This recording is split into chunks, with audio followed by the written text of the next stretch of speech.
నమస్కారం. ఈరోజు Visakhapatnam గాల్కొండ hotel centre దగ్గరలో పెద్దలు, మిత్రులు, పోరాట యోధులు మన రామచంద్రమూర్తి గారి తండ్రి గారు అయినటువంటి కంటమాంతి సన్యాసయ్య గారి జయంతి కార్యక్రమానికి విచ్చేసిన పెద్దలందరికీ కూడా పేరు పేరున ధన్యవాదాలు. మరి ముఖ్యంగా అన్ని ప్రాంతాల నుంచి చేసిన మిత్రులకి, శ్రేయభిలాషులకి కూడా అభినందనలు. వేదిక మీద నాతో పాటు ఉన్న పెద్దలు ఏఐటిఎస్సి ఆదినారాయణ గారికి, మన మిత్రులు రాజశేఖర రెడ్డి గారికి, అలాగే మా సన్నమూర్తి గారికి, అలాగే వరసాల శ్రీనివాసరావు గారికి, అలాగే ప్రసాదరావు గారు, అలాగే అఖిల్ కానీ, రెడ్డి గారు కానీ, సుమతి కానీ, నీలకంఠ కానీ, శ్రీనివాస్ కానీ, పెద్దలందరికీ కూడా పేరు పేరున నేను ధన్యవాదాలు తెలియజేసుకుంటా ఉన్నా. ఇంటికి వెళ్ళిన తర్వాత ఏంటి కార్యక్రమం అని అడిగితే మీరు ఏం అనుకుంటున్నారో అది కరెక్ట్గా తెలియాలి. మీరు ఎందుకు వచ్చారో కూడా తెలియాలి. ఎందుకు వచ్చారో తెలియాలంటే కొంత బ్యాక్లో వెనక్కి వెళ్ళాలి. ఆగస్టు 1947 15వ తారీఖు వరకు అందరికీ తెలుసు స్వతంత్రం వచ్చిందని.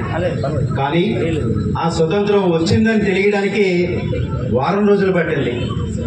16, 17, 18, 19, 20 వచ్చే వరకు తెలియదు. పక్కనే చుట్టుపక్కల కొండవాలి ప్రాంతాలు ఉండేవి. ఈ కొండవాలి ప్రాంతాల్లో గ్రామస్తులు ఉండేవారు. జస్టిన్ వస్తున్నాడంటే అంతా వణుకు. మామూలు కాదు జస్టిన్ ఎవరు పంపించారు? రిచర్డ్ క్లైవ్ పంపించాడు. వాడు సామాన్యుడు కాదు. లాఠీలు ఉంటాయి, బొబ్బాలు వేసి కొట్టేవారు. మన గ్రామస్తుడు, కొండ మీద ఉన్న గ్రామస్తుడు ఢిల్లీలో పట్టణానికి వెళ్ళాడు. అక్కడ 47 ఆగస్టు 15 స్వాతంత్రం వచ్చిన విషయం అతనికి తెలిసింది. కానీ మన గ్రామానికి తెలియదు. మన గ్రామానికి ఇంకా తెలియదు. 16వ తారీఖు వచ్చింది, 17 వచ్చింది. ఇక్కడ ఈ అన్యాయాలు కొనసాగుతున్నాయి. వీళ్ళని లాఠీలతో కొడుతున్నారు, తుపాకీ మెడ మీద గురిపెడుతున్నారు, బుర్ర మీద గురిపెడుతున్నారు, కాలుస్తున్నారు, పనివాళ్లుగా హింసిస్తున్నారు. అన్యాయాలు, అక్రమాలు ఇంకా కొనసాగుతున్నాయి. ఇంకా ఇక్కడికి ఈ గ్రామస్తులకు ఎవరికి తెలియదు. ఈలోగా ఎవడైతే మన వాడు వస్తున్నాడో వాడిని బ్రిటిష్ అధికారులు అనేయాలి. ఒక్క నిమిషం. ఎవరైతే మన వాడు గ్రామస్తులు వస్తున్నాడో బ్రిటిష్ అధికారులు వాడిని పట్టుకుని వాడిని నాలికి కోసేశారు. చెప్పలేడు. 18, 19వ తారీఖు కల్లా గ్రామానికి చేరుకున్నాడు. ఈ జస్టిన్, రిచర్డ్ క్లైవ్ వీళ్ళని హింసిస్తూ, బాధలు పెడుతూ, హింసలు పెడుతూ నానాయాగి చేస్తున్న సందర్భంలో వాళ్ళు వెళ్ళిపోయిన తర్వాత, గుర్రాల మీద వాళ్ళు వెళ్ళిపోయిన తర్వాత ఇతను గ్రామస్తులతో చెప్తున్నాడు, చేతులు పైకెడుతున్నాడు. ఎవరికి అర్థమవుతుంది చేయి పైకెడితే? ఏంటి ఏంటి ఏంటి అని అడుగుతున్నారు. వాళ్ళు ఎవరో కూడా పూర్తిగా మాట్లాడలేకపోతున్నారు, అర్థం చేసుకోలేకపోతున్నారు. చదువు లేదు. తర్వాత రోజు ఒక చిన్న గుంపు జెండా పట్టుకొచ్చిన తర్వాత అప్పుడు తెలిసింది భారత్కి స్వతంత్రం వచ్చిందని. అప్పుడు తెలిసింది. అంటే భారతదేశంలో బ్రిటిష్ వాళ్ళు ఏ రకంగా హింసించారో, వేధించారో, కాల్చు తిన్నారో తెలియడానికి అంత టైం పట్టిందంటే ఇవాళ మనకి వాట్సాప్లో మెసేజ్లు, ఫోన్లు, టీవీలు ఇవన్నీ వచ్చినాయి. గంటలో తెలుస్తుంది సెక్రటేరియట్లో ఏం జరుగుతుంది, సిఎంపీసీలో ఏం జరుగుతుంది, ఢిల్లీలో ఏం జరుగుతుంది, అమెరికాలో ఏం జరుగుతుంది. అలాగే రోజుల పాటు మనకి విశాఖపట్నం ప్రాంతంలో ఇన్ని హింసలు పడ్డారు. దాని గురించి ఆ రోజుల్లో ఉద్యమంలో పాల్గొన్న నాయకుడే కంటమహంతి సన్యాసయ్య గారు. దానికోసం మనం ఈ సమావేశం ఏర్పాటు చేసుకున్నాం.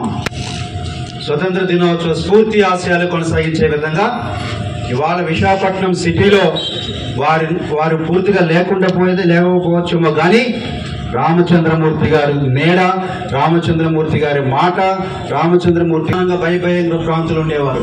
బ్రిటిష్ కాలం నుంచి నడుస్తుంది. 4 పోలీస్ జీప్లు వచ్చాయంటే ఒకడు కూడా కనిపించేవాడు కాదు. మరి ఏంటో నాకు తెలీదు. రామచంద్రమూర్తి గారు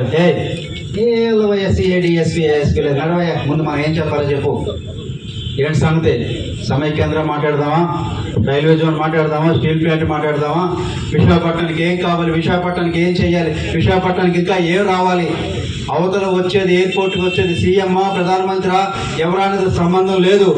ఖబర్దార్ రామచంద్రమూర్తి రామారావు మేము టీం అంతా ఉన్నాం, విశాఖపట్నానికి మీరు న్యాయం చేస్తారా లేదా అని చెప్పి నిలదీసి మాట్లాడిన వ్యక్తి మన పెద్దలు రామచంద్రమూర్తి గారు. ఏదో ఒక గంటలో వచ్చింది కాదు. సంవత్సరానికి 365 రోజులుంటే 300 రోజులు మేము ఉంచుకొని మిగతా 65 రోజులు కూడా చీకటి గదుల్లో, పోలీస్ కేసుల్లో, కోర్టు వాయిదాల్లో తిరుగుతూ మాకు 300 రోజులు ఉంటే మాకు జయంతి, వర్ధంతి, పెళ్లి రోజులు ఉండవు. కాబట్టి రాజశేఖర రెడ్డి గారు కానీ, మన రాజశేఖర గారు కానీ, మన ఆదినారాయణ గారు అడగని చెప్తారు, మన వరసల శ్రీనివాసరావు గారు అడగని చెప్తారు. మాట్లాడిన ఎవరు? ముందు రోజు ఫోన్ ఎవరు? స్టేషన్కి రా అంటారు, ఆధార్ కార్డు ఉందా అంటాడు. సరే తీసుకొచ్చాడు, సాయంత్రం కన్నా పంపిస్తాడంటే అప్పుడే కాదు ఫోన్ రావాలంటాడు, హైదరాబాద్ నుంచి ఫోన్ రావాలంటాడు. ఎన్ని నిమిషాలు అనుకుంటారు? అంటే వాళ్ళకుండే భయాలు ఆడుకుంటే.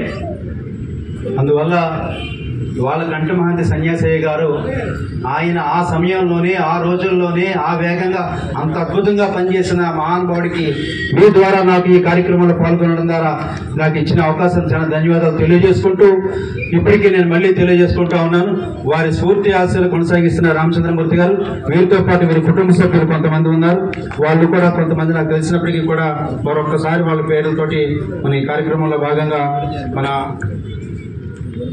మన కంఠమహంతి రామచంద్ర పాఠక్ గారు ఉన్నారు, వాళ్ళ సంఘ సేవకులు ఉన్నారు, అలాగే వాళ్ళ పుత్రులు కె విశ్వనాథ్ సన్యాసయ్య పట్నాయక్ గారు, ఆయన రిటైర్డ్ టీచర్ గారు, వారు వచ్చి ఉన్నారు. కేవీఎల్ నరసింహారావు గారు రిటైర్డ్ ఏఎస్ఐ గారు, వారు పోలీస్ డిపార్ట్మెంట్లో పనిచేస్తున్నారు, వారు వచ్చి ఉన్నారు. కేవీ నారాయణరావు గారు అడ్వకేట్, వారు వచ్చి ఉన్నారు. అలాగే మన రామచంద్రమూర్తి గారు, మరి